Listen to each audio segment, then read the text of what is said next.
Welcome back to NintendoCade Retro. I am Danny. Today is another episode of NintendoCade Retro, a series on my channel where I explain a couple of the various tips and tricks that I've learned over the years that obviously I collected for over 7 years and amassed a collection that I'm very proud of. So I hope you guys can learn a few things from it and gather your own collection that you can be very proud of. Of course, every game has a story, and I'm gonna tell you like what my story is in terms of collecting. So obviously, as I collected various things in my game room, from the NES to all the way to the modern day with the Nintendo Switch, I had to make a decision back in the day. Either if I wanted to complete a collection of certain games in complete in box, meaning it has the box, the manual, the paperwork, the poster, everything that's originally in the package, or just the game itself. So of course, there's no right or wrong way to collect various games. So for example, like I have here, I actually have the Super Mario RPG, The Legend of the 7 Stars,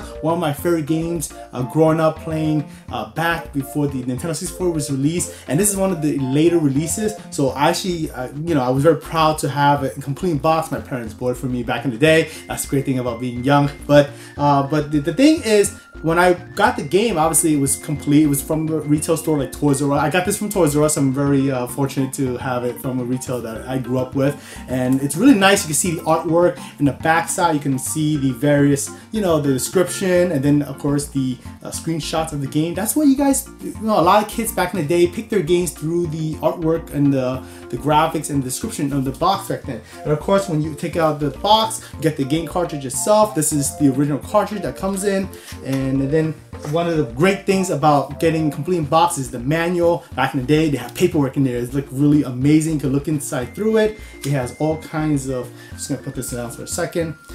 All kinds of artwork, controller, descriptions. It's amazing. It goes through all the characters. So you see, this is a great thing about collecting complete box. It has a poster in there. Even has an insert to subscribe to Nintendo Power. So really cool. Look at that. And that artwork looks really amazing.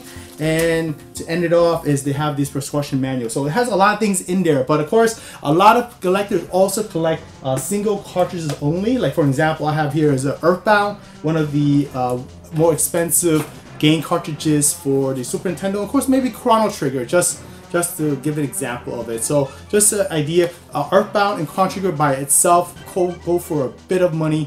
And with that, because it's like a budget thing, and you want to just play the game, collect the game itself. So that's what I had to make a decision back then. If I want to focus on complete in box or loose cartridges. So during midway, I made a decision to go for complete in box, and I made a mistake. A lot of the games I still have it in loose cartridges, but with that, if I switched over, it doesn't have a uniformity in your game room. So when I did switch over to complete box, I had to gather a lot of the original box paperwork and everything to make complete, and that's actually a lot of headache to go through, and it's a bit more expensive than you just go straight to the actual original complete in box. Then you just like gathering bits and pieces to make it complete. So of course, the great benefit for me, the biggest reason that I like to complete in collecting complete in box is if you look on the shelf, just an example, like the NES or the Super Nintendo, and then a little further down is the Nintendo 64. They look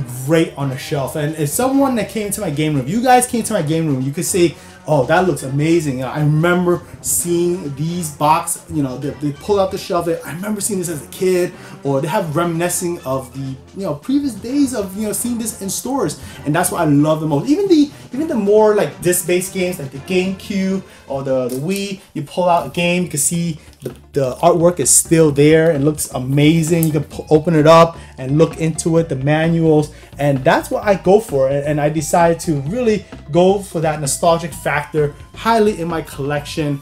And I hope you guys feel the same way, in terms of collecting. You make your path on what collect. There's no right or wrong. Complete or loose cartridges is all okay, but just keep it uniform.